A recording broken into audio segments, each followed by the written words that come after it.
अस्सलामुअलैकुम। मेरा नाम डॉक्टर मोमना समीना आसफ़ है। मैं कंसल्टेंट गायनोकोलॉजिस्ट और इनफर्टिलिटी स्पेशलिस्ट हूँ। मेरे पास बहुत से पेशेंट्स इनफर्टिलिटी के जो हैं वो डेली बेसिस पे आते हैं और कल ही एक पेशेंट ने मुझसे सवाल किया कि आईयूआई क्या है। चूँकि लोगों का इसके बारे में बहुत ज़्यादा नॉलेज नहीं है, तो आई थॉट कि मुझे इसके ऊपर एक सेशन करना चाहिए, एक वीडियो बनानी चाहिए। तो आप लोगों के लिए मैं आज आईयूआई के ऊपर बात करूँगी। आईयूआई बेसिकली है क्या? आईयूआई टर्म जो एब्रीविएशन है, ये है इंट्रा यूट्राइन इंसेमिनेशन। आज हम बात करेंगे कि इंट्रा यूट्राइन इंसेमिनेशन है क्या और ये किन कपल्स के लिए सूटेबल है और इसके लिए क्या क्या चीज़ें जो हैं वो ज़रूरी हैं, क्या कंडीशंस हों जिनकी बिना पर के हम आईयूआई जो है उसको हमें प्रोसीड करना चाहिए, इसका सक्सेस रेट क्या है और इसके बाद फर्दर हम आगे क्या कर सकते हैं। तो सबसे पहले चूँकि हमारे मुल्क में अगर शादी को 1 साल हो जाए तो यूजुअली कपल्स जो हैं उनसे बहुत ज़्यादा उनके ऊपर स्ट्रेस होता है कंसेप्शन के लिए। अदरवाइज़ तो बुक्स में तो यही रिकमेंडेड है कि 2 इयर्स अगर एक कपल साथ रहता है और वो प्रेगनेंसी के लिए कोशिश करते हैं और प्रेग्नेंट नहीं होते तो फिर उनका ट्रीटमेंट स्टार्ट किया जाए। लेकिन चूँकि हमारे सोशल प्रेशर्स और इन चीज़ों की वजह से हमें जो है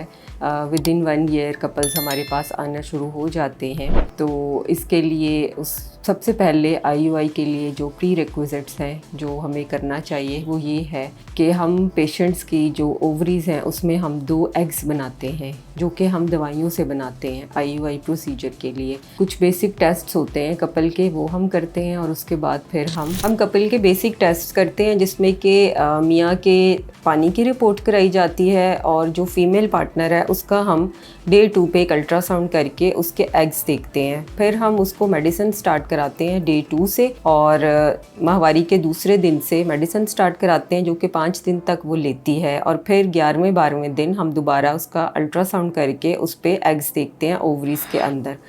और इसके बाद एक इंजेक्शन जो कि हम HCG का इंजेक्शन है वो 12वें दिन पे उसको लगाते हैं और इंजेक्शन के 36 घंटों के बाद हम ये प्रोसीजर करते हैं। इसमें हम ये करते हैं कि जो हस्बैंड का सेमिनल फ्लूइड है उसको हम वॉश करते हैं लेबॉर्ट्री के अंदर। वॉश मतलब ये नहीं कि हम उसको साबुन से धोते हैं, ये एक प्रोसीजर होता है जिसे हम वॉश टेक्निक कहते हैं। उससे हम वो सेमिनल फ्लूइड प्रिपेयर करते हैं। इसके लिए एक इम्पॉर्टेंट बात ये है कि जो फ़ीमेल है उसकी ट्यूब्स ओपन होनी चाहिए, कम से कम दोनों नहीं तो एक ट्यूब जो है वो खुली हुई हो। एक ट्यूब के साथ भी इसके फर्टिलिटी के चांसेस और इस प्रोसीजर के सक्सेस का रेट बहुत ज़्यादा है।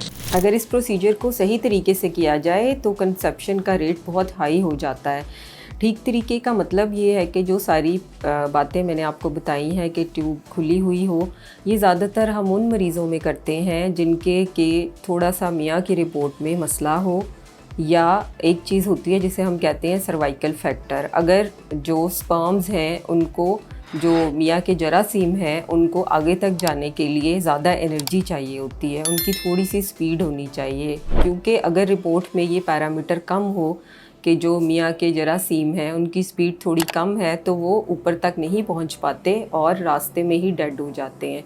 तो ये प्रोसीजर उन कपल्स के लिए भी बहुत ज़्यादा अच्छा है।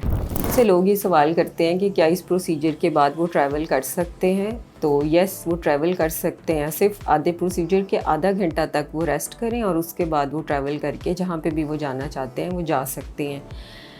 एक इम्पॉर्टेंट बात यह है कि ये प्रोसीजर उन कपल्स के लिए भी बहुत ज़्यादा अच्छा रहता है जिनके हस्बैंड अब्रॉड हैं और वो थोड़े अरसे के लिए आते हैं। उसमें भी इस प्रोसीजर का काफ़ी रोल है, या उनके जो मियाँ के जरासीम हैं वो हम फ्रीज़ करके रख लेते हैं और बाद में भी हम ये प्रोसीजर जो है परफॉर्म कर सकते हैं।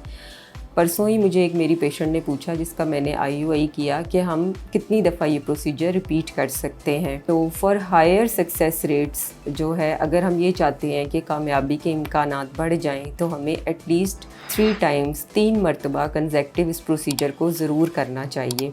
3 मरतबा के बाद यूजुअली मैं रिकमेंड नहीं करूँगी, क्योंकि उसके बाद थोड़ा सा एक मोनोटनी आ जाती है जिसे हम ट्रीटमेंट मोनोटनी कहते हैं। इसका मतलब ये है कि मरीज़ भी प्रोसीजर से थोड़ा बोर होने लग जाता है, थोड़ा सा उनको ख़र्चे का भी इशू आ जाता है, क्योंकि हमारे मुल्क में ख़र्चे का भी कुछ है कि लोगों की अफोर्डेबिलिटी इतनी ज़्यादा नहीं है।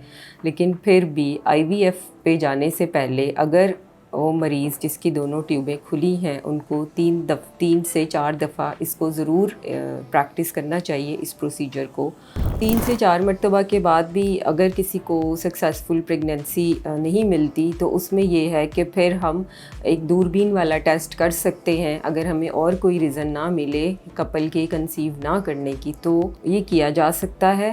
या कपल आप 4 से 6 महीने का rest, depending upon age of the patient, के मरीज़ की उम्र अगर कम है, उसके पास अभी थोड़ा टाइम है, तो हम उसको 4 से 6 माह का रेस्ट दे सकते हैं। और ऐसा देखा गया है यूजुअली 4 से 6 माह में बहुत से लोग कंसीव करके आ जाते हैं।